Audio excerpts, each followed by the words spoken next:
Hello, I'm Caroline Collins, Associate Director of Film Pittsburgh, and welcome to this special interview with the director of Kings of Capitol Hill, Mor Loushy. Mor, welcome. Thank you. It's so nice, that you're screening my film. I'm very, very excited. Well, as I mentioned earlier off camera, we love your work. Tell all the Film Pittsburgh audience that because they have seen your work before, and we are delighted to share Kings of Capitol Hill as well. It is a very powerful film. Thank you so much. Thank you so much. Of course. Tell me a little bit about how it came to be. I mean, what did you know about AIPAC? What compelled you to tell this story?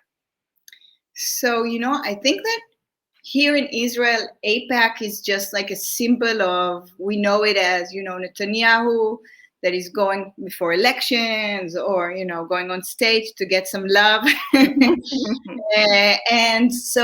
we don't know much about it. I think that generally, like Israelis doesn't know much about the U.S. American Jewish community. Mm-hmm.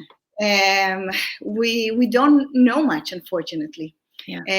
And then 3 years ago, I moved to LA with my partner in life and my kids. And I wanted to make a film. I mean, I felt that, there's this there's a disconnection that is starting between, the U.S. Jewish community and Israel, a gap. And then I started talking to people. I started talking to many, many people from the Jewish community, hearing about this gap. And I mean, I know that like most of the establishment of the U.S., Jewish establishment are quite conservative about Israel, Yes. Even if they're, Democrats, liberals about Israel, I think it's a painful point out there. And I started hearing more and more people, even from the establishment, are starting to say, listen, we have a problem. There is a problem. The Netanyahu government is making us, disattached from Israel. And we have a problem also with the young generation. Mm-hmm. And then when I started making the film, I thought that it's going to be about that, about the gap between Israel and the U.S. Jewish community, and why is it so dangerous that that this gap will happen. And when I started making this film, throughout my journey, I met Tom Dine, which was AIPAC CEO, and MJ and Doug, and I heard about their story, about their point of view of their AIPAC journey.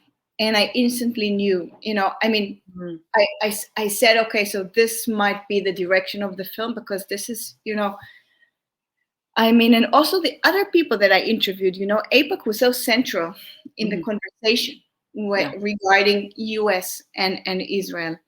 And then I think I went to the conference of AIPAC. Okay. And after 3 days of being in the conference, I said to myself, wow, okay, wow, I have to do this film. I have to make this film.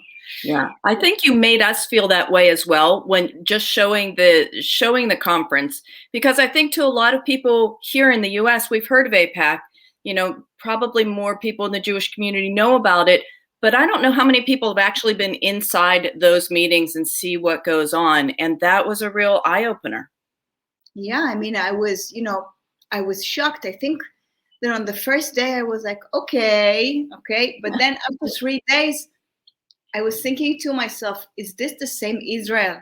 Wow. I mean, because it's such a different, I mean, it's a story that they're telling a story in the conference, it's all about, I think, and the story is so different than the complexity about my place, about Israel. I think that all of my film has always tried to understand the identity.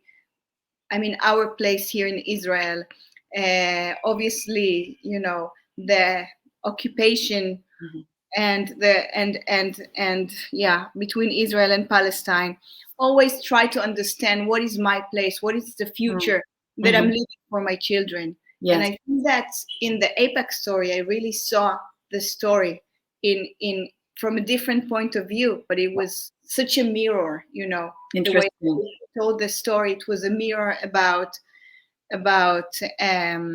I think Israel at the moment, after 15 years with Netanyahu. Yes. We're in a very problematic place. Well, it seems like through your interviews, it seems like the people who started APAC felt the way that you feel about Israel, and it sort of maybe it was hijacked along the way. Maybe hijacked's not the right word, but it sort of things changed along the way. Did you learn that from your interviews, or did you really sort of feel that going in? From the interviews, you know, really, I mean, this film is so much about the journey that my, you know, characters, heroes of the film has been through. And I think that also, for example, Ada, that left APAC 2016, so it's not fairly recent. Very recent, not that long ago. And I think that her journey was, you know, very much, I mean, she was, you know, the person in LA that was, and also I don't like the phrase pro-Israeli, you know, because what pro-Israeli, because what is pro-Israeli? You know, I mean, if I have criticism about Israel, it means that I'm not pro-Israeli, you know. So also I'm having difficulties with this phrasing of pro-Israeli. What is pro-Israeli? But I think that the journey that really Ada went through through the years of being like the person in LA, you know, for APAC and raising money and really believing in the cause and understanding, you know, through the last decade or so, that these topics that APAC is ignoring is really difficult for her to stay. Well, I think we got that feeling from a lot of the former APAC staffers that you spoke with, was just this feeling of sort of disappointment of what they believed when they joined and what it started out to be for them. They really felt such a letdown by the time they left.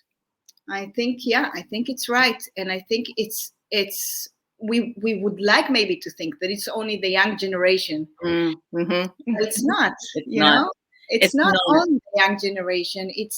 And I mean, really, I think that in the film, you know, it's about APAC, but responsibility is so much on Israel.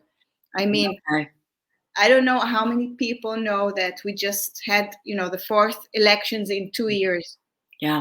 And we are in the most problematic place, I think, that Israel have ever been. I mean, you know, the house is burning. The house is burning. And so APAC is in a position, you know, like people ask me sometimes, what if, you know, the Israeli government, what if they were left wing? Will APAC be like that or like that? So it's an hypothetical question that it's so hard to answer. Yes. It's not, because in the past 15 years, we have the Netanyahu administration, Netanyahu government. And in the past 2 years, us as, you know, civilians are going for election for the 4th time in 2 years. I mean, it's crazy. And it doesn't seem that there is a solution. So, you know, so the film is about the US Jewry community, about the relationship, but it's very much about Israel and the journey that what happened to Israel, that we went so much to the right. Like Israel has become so right wing. And the US Jewish community is liberal, is Democrats, you know, the values, tikkun olam. In Israel, there is the phrase of tikkun olam. Not a lot of people knows it, you know. It's really? Not, it's so much in the US Jewish community, but not in Israel. And so I think that the gap of, you know, what the questions are, can you be a liberal Jewish American and still support Israel? Can you keep your values and still support Israel? And so the film is very much about these very heavy questions.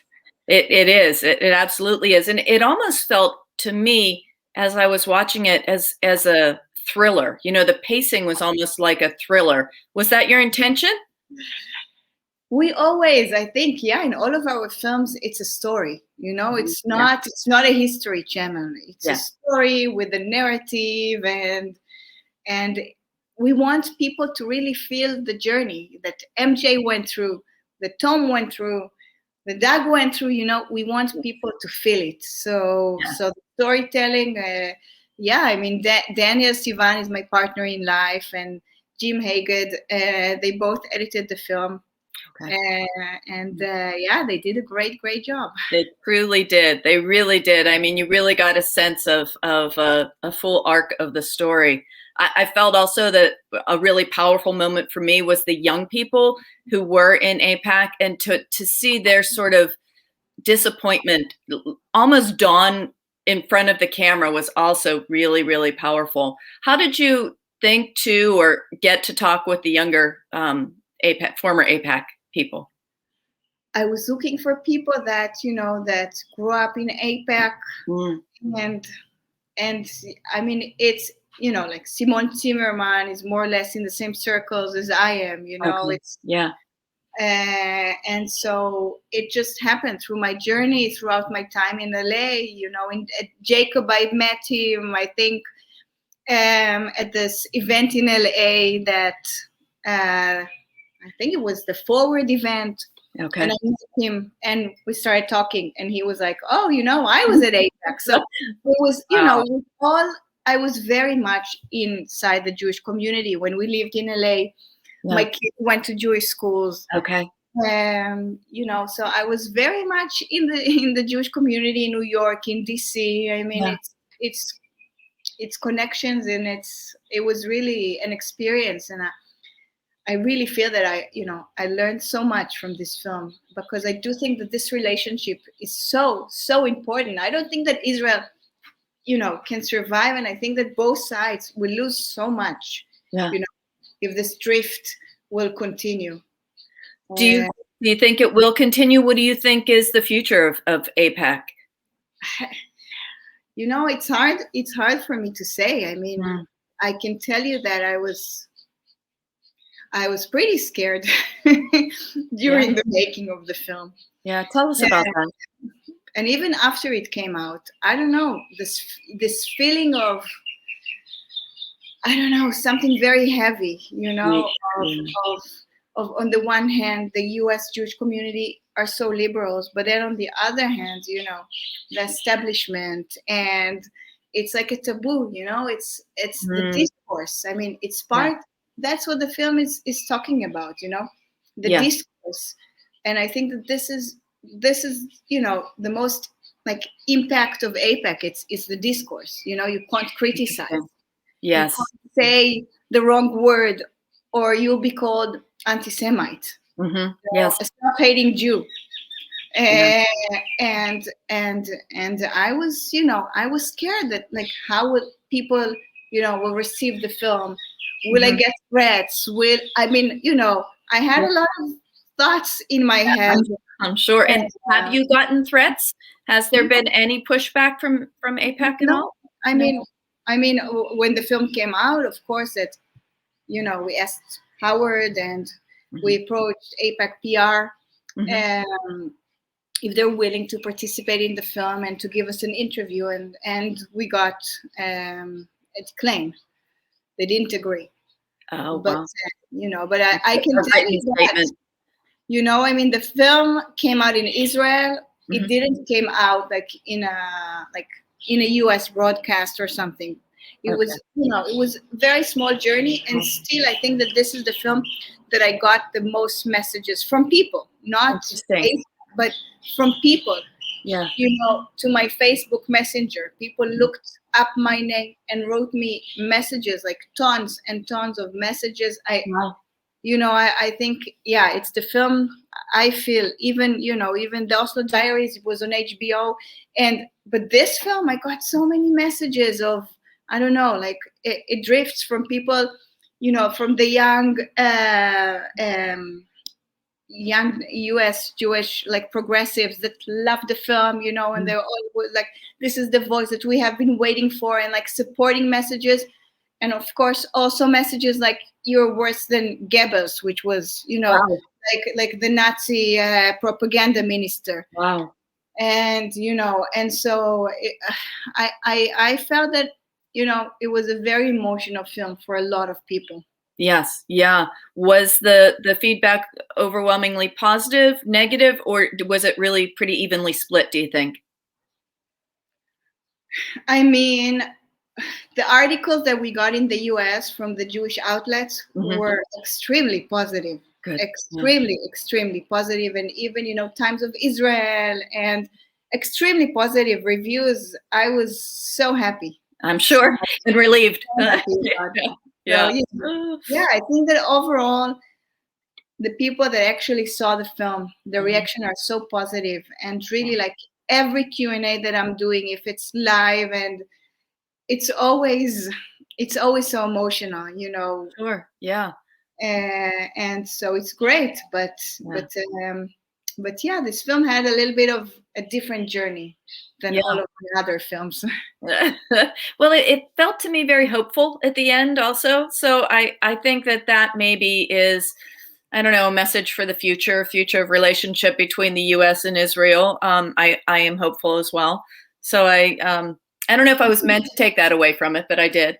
I mean, I can tell you that, like, Israelis, again, were not familiar with the US Yeah. Jewish community. And Yeah. throughout this film, you know, Mhm. people were like, maybe Netanyahu is, you know, Interesting. behaving very, very badly to the US. I Yeah. mean, I don't think that before the film, people, you know, understood what happened exactly at the Congress Yeah. when Netanyahu came Yes.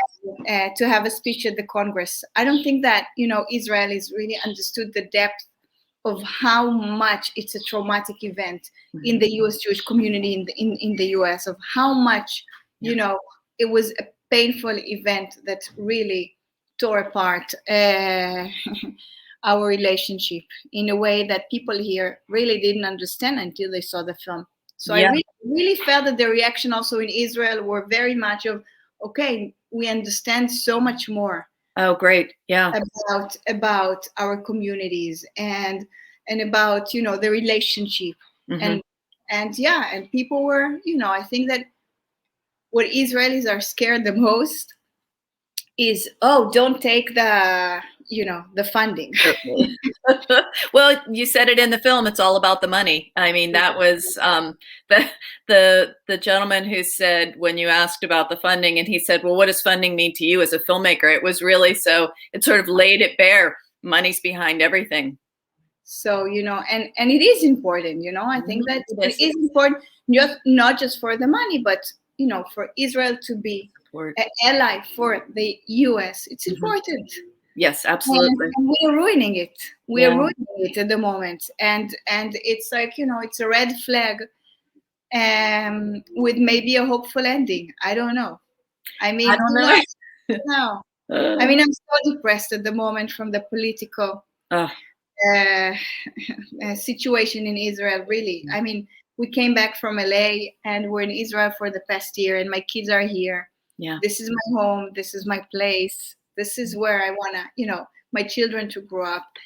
I'm sure. so depressed. I'm so Oh, depressed. I don't think that I ever have been, I mean, in interview, etc., a year ago, even 2 years ago, mhm. you wouldn't find me saying that, you know, that I have no hope, that I don't see a bright future. And I mean, and this is my situation now. Yeah, And if I have hope, it's from the young, you know, sure. progressive US Jewish community, from Simon, from Jacob, from, Yeah. you know, from the people that are in the film. Those people, I have hope that, you know, that, I don't know, even it's a very tough situation here at the moment. Yes, well, we have hope as well, that things will turn around, and that you will feel safe, and that that same sort of love of your home country that I'm sure you've always had.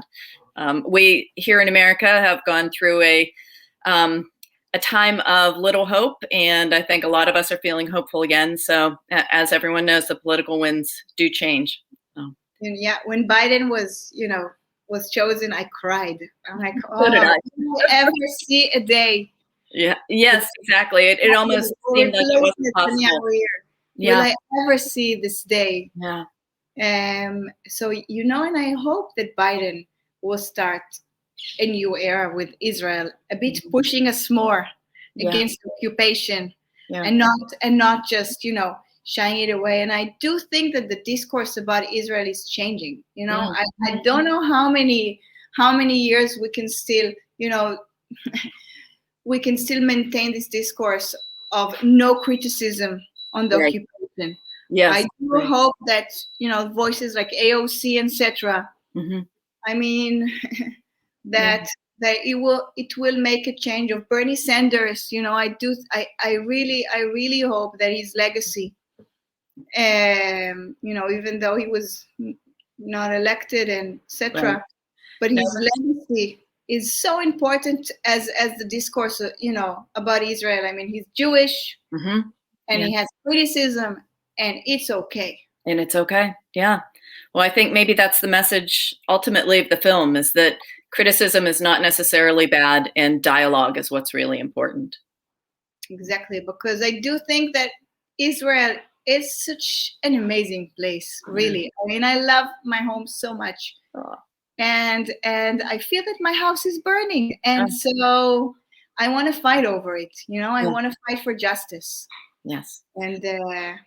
And hopefully it will happen one day. we hope so as well. Well, Mor, thank you so much for talking with me. I've really enjoyed this, and I'm sure our viewers have as well. And thanks for sharing your beautiful film with us. Thank you for having me. And thank you for joining us. I hope you enjoy the rest of the festival, and I'll see you next time.